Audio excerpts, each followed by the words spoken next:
Hey guys, today I'll show you how to migrate your passwords from Dashlane to Bitwarden safely and easily.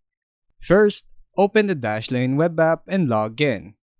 Click on My Account at the upper right corner, go to Settings, then Export Data, and choose the Export to CSV file. If prompted, enter your master password to confirm, then download your password file. Keep in mind this CSV isn't encrypted, so handle it carefully. Next, head to your Bitwarden web vault and log in. On the left sidebar, click Tools, then Import Data. Under File Format, choose Dashlane CSV. Then click Choose File, select your exported CSV, and hit Import Data. Your saved passwords, notes, and logins from Dashlane will now appear inside your Bitwarden vault.